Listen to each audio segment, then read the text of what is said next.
दिल्ली क्या योगी को नीचा दिखाने के लिए इस तरह का कोई शाम दाम दंड भेद की रणनीति पे काम कर रही है? क्योंकि हमें ये नहीं भूलना चाहिए कि जिस प्रकार से 2024 में भारतीय जनता पार्टी के नतीजे आए थे और ये माना गया कि कहीं ना कहीं इसके पीछे योगी जिम्मेदार हैं, तो क्या बदला लेने का समय आ गया है? प्रयागराज संगम जहां आस्था बहती है, वहां इस बार विवाद बह रहा है। मौनी अमावस्या के दिन एक घटनाक्रम अब सिर्फ भीड़ प्रबंधन का मामला नहीं रहा। शंकराचार्य की पालकी, पुलिस की लाठियां, नोटिस पर नोटिस और पहचान पर सवाल, सब कुछ मिलाकर एक गंभीर संवैधानिक बहस खड़ी कर रहा है। क्या यूपी प्रशासन धर्माचार्यों के साथ ऐसा व्यवहार कर सकता है? और सबसे अहम बात, जब प्रशासन का वीडियो सामने आता है लेकिन अधिकारी पत्रकारों के सवाल नहीं लेते, तो क्या यह जवाबदेही से भागना नहीं कहलाएगा? इन्हीं सब मुद्दों पर आज हम चर्चा करेंगे। हमारे साथ वरिष्ठ पत्रकार केपी मलिक सर मौजूद हैं। बहुत बहुत स्वागत है केपी सर आपका। धन्यवाद सुष्मिता जी, आपका और आपके दर्शकों का भी। सर, आप देख रहे होंगे कि उत्तर प्रदेश में जहां मुख्यमंत्री खुद योगी हैं, उसी प्रदेश में अगर एक शंकराचार्य यह कहे कि साधुओं की चोटी पकड़कर उन्हें घसीटा गया, मारा गया, अपमानित किया गया, तो सवाल सिर्फ एक घटना की नहीं रह जाता, सवाल पूरी व्यवस्था का बन जाता है। प्रयागराज के संगम तट पर मौनी अमावस्या के दिन आपने देखा ही होगा क्या हुआ। तो आपको क्या लगता है कि जिस तरह से योगी सरकार ने उनके साथ और उनकी प्रशासन ने उनके साथ किया है, क्या ये सही था? देखिए सुष्मिता, मुझे लगता है कि ये जो उत्तर प्रदेश में सियासी घमासान चल रहा है, मैं इसको सियासी घमासान कहूंगा। और इसमें कहीं ना कहीं मोहरा बनाया गया है संतों को, शंकराचार्य को। ये पहली बार है कि देश के संत, शंकराचार्य, मठाधीश बटे हुए हैं। दूसरी बात यह है कि जिस प्रदेश के मुख्यमंत्री खुद एक संत हो, खुद एक मठाधीश हो, वहां इस तरह की परिस्थितियां बनना जताता है कि मामला कुछ और है।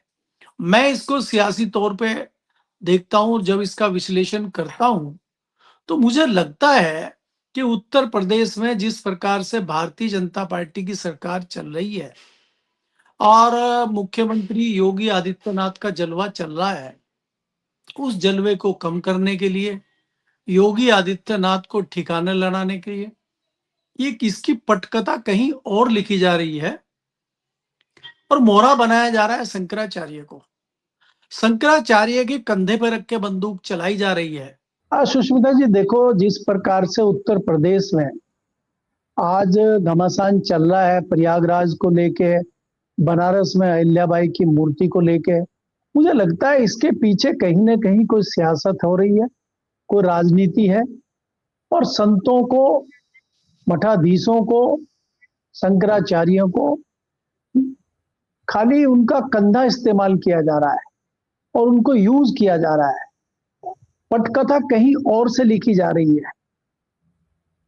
इसमें कोई दो राय नहीं है कि उत्तर प्रदेश के मुख्यमंत्री संत समाज से आते हैं और संत समाज के बीच में इस प्रकार की भिड़ंत होना, संत समाज में अलग अलग ग्रुप बन जाना।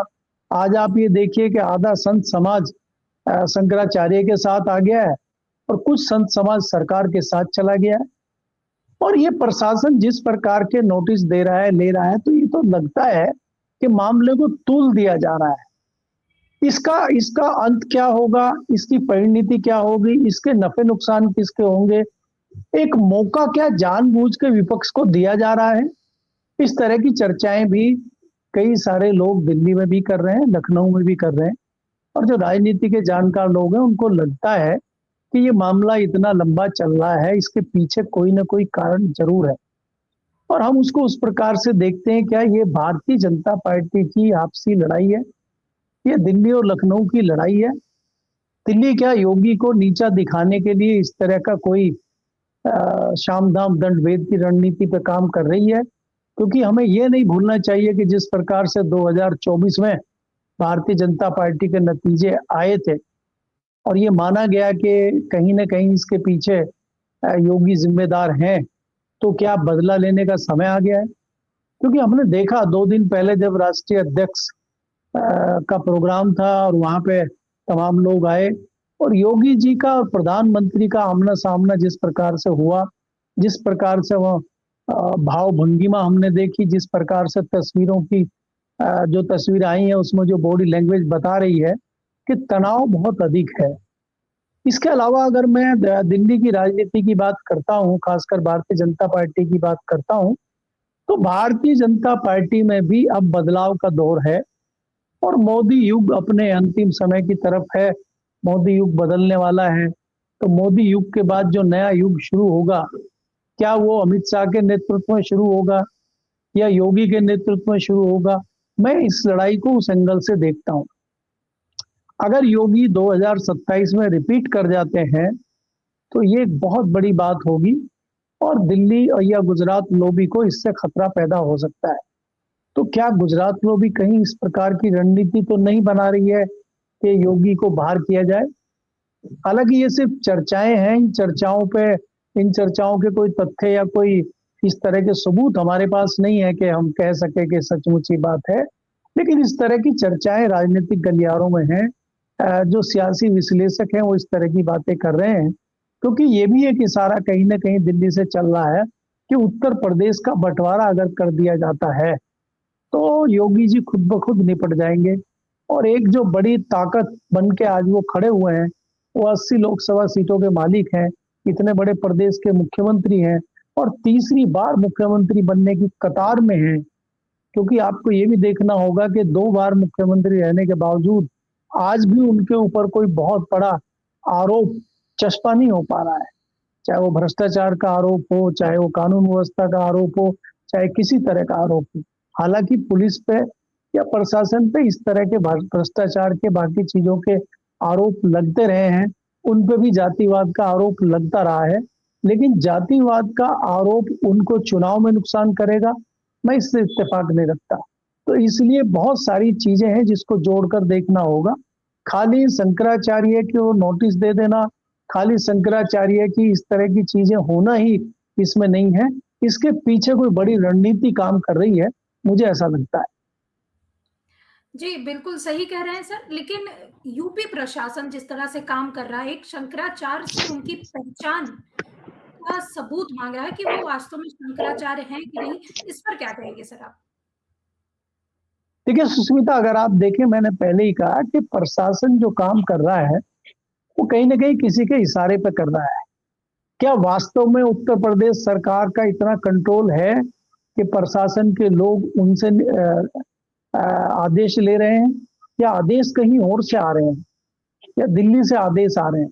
क्योंकि हमें ये भी देखना होगा कि जो वाराणसी का, बनारस का जो प्रशासन है, वो ये माना जाता है कि कहीं ना कहीं पीएमओ से नियंत्रित होता है। तो क्या वो पीएमओ के नियंत्रण में है या लखनऊ के नियंत्रण में है?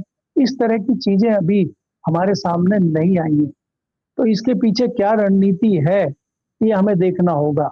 प्रशासन बिना बात के इतने आगे तक नहीं जा सकता है। जब इतना सेंसिटिव मुद्दा हो, उसमें प्रशासन खुद ब खुद इस तरह का निर्णय ले ले, मैं इत्तेफाक नहीं रखता हूँ। और दूसरा, अगर आप देखेंगे, यही शंकराचार्य थे कि जब प्रधानमंत्री जी इनका आशीर्वाद लेने पहुंचे थे, यही शंकराचार्य थे जब कुंभ में इनकी विशेष व्यवस्था स्नान की गई थी। ऐसा क्या हो गया 1 साल के अंदर कि आज आप उनसे सबूत भी मांग रहे हैं, आज उनके शंकराचार्य होने पर सवाल भी उठा रहे हैं, आप उनको लगातार नोटिस दे रहे हैं, आप उनको अपमानित कर रहे हैं? ऐसा क्या कारण है? तो क्या खाली उनके इतना, वो कोई पहली बार तो उन्होंने कोई सरकार के विरोध में बात कही नहीं है, पहली बार तो उन्होंने कोई वो हत्या की बात करी नहीं है, पहली बार तो उन्होंने सरकार की किसी कार्यप्रणाली पे सवाल उठाए हो, ऐसा है नहीं। वो तो लगातार उठाते रहे पिछले कई सालों से। और वो खाली भारतीय जनता पार्टी पे उठा रहे हो ये भी नहीं है, उन्होंने तो पिछले दिनों राहुल गांधी की भी आलोचना की थी। तो आलोचना करना सन्यासी का, संत का काम है। खाली इतने भर पे आप इस तरह का उनके साथ जो है व्यवहार कर रहे हैं, मुझे लगता है ये उचित नहीं है। इसके पीछे कोई बड़ी राजनीति में देखता हूँ। जी, बिल्कुल सही कह रहे हैं सर। लेकिन योगी आदित्यनाथ के शासन में साधु संत सुरक्षित हैं या सिर्फ सत्ता के अनुकूल संत ही उन्हीं को अपनाते हैं योगी आदित्यनाथ? अगर सत्ता के अनुकूल कोई शंकराचार्य जाता है तो उनको शंकराचार्य मानने से भी इनकार कर दिया जाता है। क्या कहेंगे इस पर? देखिए कहीं ना कहीं कोई ना कोई बात तो है कि जिस प्रकार से शंकराचार्य के ऊपर सवाल उठ रहे हैं और उनको प्रताड़ित किया जा रहा है या सरकार की तरफ से उनको नोटिस दिए जा रहे हैं, उनसे ये भी हुआ है कि भाई जो सरकारी उनको कोई जमीन अलॉट की गई है या जो दूसरी कोई उनको कोई सुविधाएं दी गई है उस तमाम वापस लेने की बात हो रही है। तो कहीं ना कहीं कुछ इस तरह की बातें तो जरूर हैं, लेकिन खाली योगी पर्सनली कोई दुश्मनी उनसे निकाल रहे हैं या कोई इस तरह की चीज है, वो मुझे नहीं लगता, क्योंकि सारी चीजें एकाएक हुई है। जहां अहिल्याबाई की मूर्ति का मामला बनारस में था, वो ट्रांसफर होके प्रयागराज के स्नान पे चला गया, शाही स्नान पे चला गया, शंकराचार्य के स्नान पे चला गया। शंकराचार्य को रोकने की कोशिश हुई, उनको कहा गया कि भाई आप तो बिना परमिशन लिए नहाने जा रहे हैं। तो ये परमिशन लेके कौन कौन गए हैं? क्या दूसरे जो सतुआ बाबा हैं उनकी 2-2 करोड़ की गाड़ियां वहां खड़ी हैं, वो गाड़ियों में गए, वो परमिशन लेके गए हैं क्या? क्या सबको आप परमिशन दे के बुला रहे हैं क्या? या पहली बार कुछ इस तरह की व्यवस्था है क्या? सवाल अनेक हैं, लेकिन जवाब कुछ नहीं मिल रहा है अभी तक। तो एक ही शंकराचार्य के ऊपर इस तरह की चीजें हैं या बाकी जो साधु संत लोग वहां पहुंच रहे हैं सबके साथ ही इस तरह का व्यवहार हो रहा है? ये भी सरकार को बताना चाहिए। क्या सरकार सबको नोटिस दे रही है? क्या सरकार सबको परमिशन दे रही है? पहले परमिशन लेनी पड़ती है, फिर आप गंगा स्नान के लिए आते हैं। ये परंपरा है क्या? ये रूल है क्या? तो बहुत सारी चीजें हैं जिसको हमें देखना होगा।